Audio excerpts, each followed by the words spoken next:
હરણી પોલીસે 41 લાખના MD drugs સાથે દંપતી ઝડપી પડ્યું। મધ્યપ્રદેશથી સ્કોર્પિયો કારમાં મેફેડ્રોન લઈ અમદાવાદના રવિને આપવા નીકળેલા દંપતીને દબોચ્યું। રવિ વડોદરામાં ડ્રગ્સની ડિલિવરી લેવા માટે આવવાનો હતો। મધ્યપ્રદેશના મંદસૌર જિલ્લાના સીતામऊ ગામના અયુબ ખાન, જમાન ખાન અને પત્ની નાઝમીનની ધરપકડ। આરોપી નાઝમીને બાંધ્યા હતા 1 કિલો ઉપરાંત ડ્રગ્સના પેકેટ છાતી ઉપર। દંપતી મંદસૌરના જાફર પાસેથી 7 લાખમાં 1 કિલો 396 ગ્રામ 710 મિલીગ્રામ જથ્થો લઈ અમદાવાદના રવિને ડિલિવર કરવા નીકળ્યું હતું। પોલીસે 41 લાખનો ડ્રગ્સનો જથ્થો તેમજ કાર મળી 57.19 લાખનો મુદ્દામાલ કબજે કર્યો।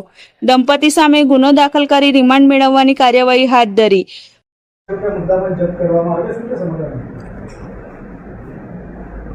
ગઈકાલે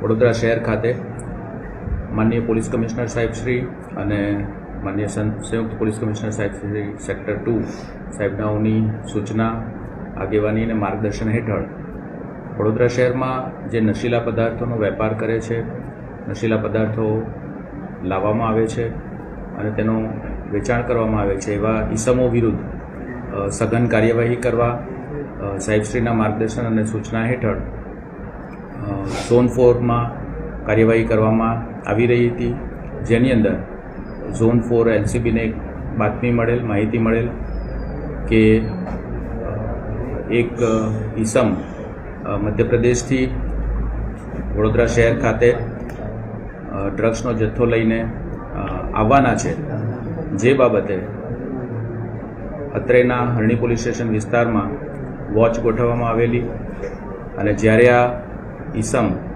અને કાર અહીંયાથી પસાર થતી હતી ત્યારે તેમને રોકીને તેમની ઝડપી તપાસ કરવામાં આવેલ, જેમાં અયુબ ખાન, મોહમ્મદ જમાન ખાન રહે સુરજાની ગામ, હનુમાન મંદિર પાસે, તાલુકો સીતામऊ, જિલ્લો મંદસૌર, મધ્યપ્રદેશ અને નાઝમીન વાઇફ ઓફ અયુબ ખાન, સુરજાની ગામ, હનુમાન મંદિર પાસે, તાલુકો સીતામऊ, જિલ્લો મંદસૌર, મધ્યપ્રદેશના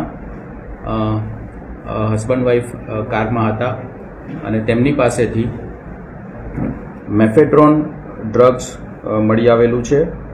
કુલ વજન 1 કિલો 396 ગ્રામ, કિંમત 41,90,130 રૂપિયા। આ ડ્રગ્સ બાબતે તેઓ પાસે કોઈ કાયદેસરના કાગળો કે આધાર પુરાવા ન હોય અને બિલકુલ ગેરકાયદેસર આ ડ્રગ્સ હોય, જે એફએસએલની પ્રાથમિક તપાસણીમાં જાણવા મળેલ, જેથી બંને ઈસમોને ડિટેન કરી અને કાયદેસરની કાર્યવાહી કરવામાં આવેલ છે। તેઓની પાસેથી મોબાઈલ ફોન અને ગુનામાં વપરાયેલ કાર તેમજ મેફેડ્રોનનો જથ્થો વગેરે મળીને કુલ 57,19,630ની કિંમતનો મુદ્દામાલ આ ગુનાના કામે કબજે કરવામાં આવેલ છે। બંને તોહમતદારને અટક કરવામાં આવેલ છે અને હરણી પોલીસ સ્ટેશન ખાતે એનડીપીએસ એક્ટની જોગવાઈઓ અંતર્ગત ગુનો દાખલ કરવામાં આવેલ છે। આ બંને આરોપીઓ ગોલ્ડન ચોકડીથી શહેરની અંદર દાખલ થઈ રહ્યા હતા, તો ગોલ્ડન ચોકડીથી આગળ એરફોર્સવાળો જે રોડ છે એ રોડ ઉપર તેઓને પકડી પાડવામાં આવે। ક્યાં લઈ જવાતું? અત્યાર સુધીની અમારી જે પૂછતાછ છે તેમાં રવિ નામના કોઈ ઈસમ આ ડ્રગનો જથ્થો લેવા માટે આવનાર હતા એટલી બાબત ખુલેલી છે અને ફર્ધર એનું ઇન્વેસ્ટિગેશન અત્યારે ચાલુ છે। રવિ નામનો વ્યક્તિ ક્યાં છે? ક્યાંનો રહેવાસી છે? ક્યાં વડોદરા રહેવા આવવાનો હતો કે રસ્તામાં કોઈ જગ્યાએ મળવાના હતા? આ ઈસમ વડોદરા ખાતે ડિલિવરી લેવા માટે આવવાનો હતો એવી હાલ પૂરતી અમારી પાસે માહિતી છે। અને આ લોકો ક્યાંથી લાયા હતા અને કયા વ્યક્તિ દ્વારા એમને મેળવ્યો હતો આ જથ્થો? બંને વ્યક્તિઓની અટકાયત કરવામાં આવેલ છે। એમનું ઇન્વેસ્ટિગેશન હાલ ચાલુ છે।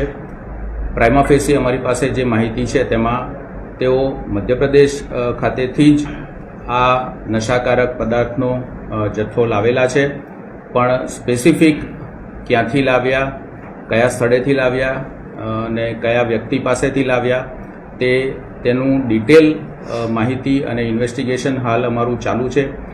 બંને જે અટકાયતી છે એમની સઘન પૂછપરછ અત્યારે ચાલુ છે અને જે કોઈ પણ વ્યક્તિ પાસેથી આ માલ લાવ્યા હશે તે બાબતેની તપાસ કરવામાં આવશે પોલીસ.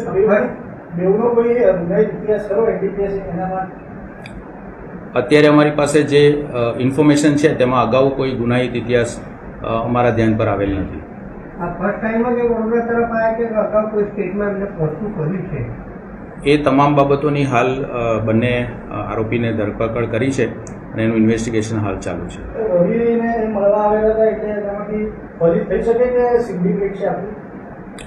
બની શકે, કારણ કે આટલી મોટી અમાઉન્ટ અને આટલો મોટો જથ્થો છે, કમર્શિયલ ક્વોન્ટિટીનો જથ્થો છે, એટલે એમાં એક કરતાં વધારે આરોપી ચોક્કસ રીતે સંકળાયેલા હશે.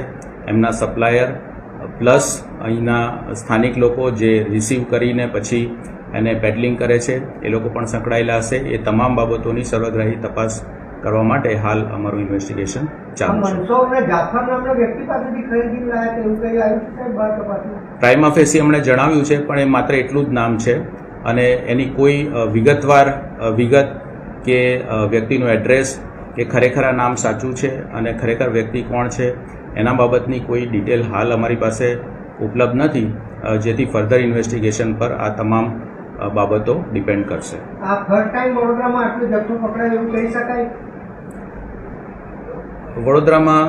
વડોદરા શહેર પોલીસ દ્વારા NDPS ના એક્ટ હેઠળની કાર્યવાહી અને નશાનો જે વેપાર કરે છે લોકો, એમાં એ લોકોને પકડી પાડવા માટે, એમના વિરુદ્ધ સખત કાર્યવાહી કરવા માટે સરકારશ્રીની પણ ઝીરો ટોલરન્સની નીતિ છે અને વડોદરા શહેર પોલીસ દ્વારા પણ એ દિશામાં સતત અને સખત કામગીરી કરવામાં આવી રહી છે. અગાઉ પણ જે કોઈ પણ આ રીતનું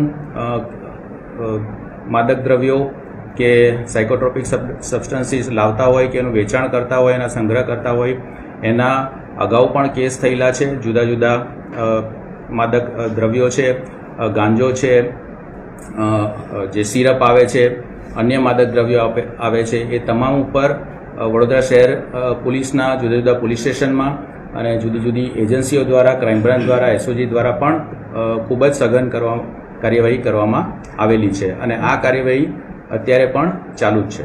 રિમાન્ડની કાર્યવાહી માટે આગળ શું કરશે? નામદાર કોર્ટમાં બંને આરોપીના ફર્ધર રિમાન્ડ માટે અમારી પ્રોસિજર ચાલુ છે અને જે કોઈ પણ આગળ અમારું ઇન્વેસ્ટિગેશન છે એમાં જે કંઈ પણ બાબતો ખુલશે એ આપને અમે જણાવીશું. એવું અત્યાર સુધી અમારા તપાસમાં આવેલું નથી.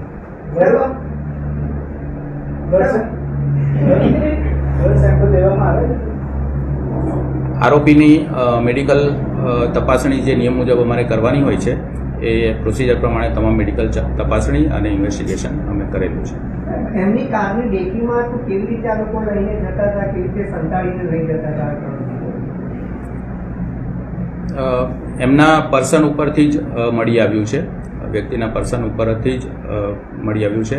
અમારી જે ટીમ હતી એ વોચમાં હતા ને એમના ત્યારબાદ બાતમી આધારે એમનું રોકવામાં આવ્યા અને પંચો રૂબરૂ પંચનામું કરવામાં આવેલું છે અને એમના પર્સન ઉપરથી મળી આવેલું છે. આ મહિલાની છાતી પર બાંધીને લઈ જવાની વાત સાચી છે? સોરી, મહિલાની છાતી પર બાંધવામાં આવ્યું હતું, આ ડ્રગ્સના પેકેટ બાંધવામાં આવ્યા હતા, લઈ જવાથી વાત? યસ, એમના પર્સન ઉપરથી મળી આવ્યું છે. યસ. Thank you.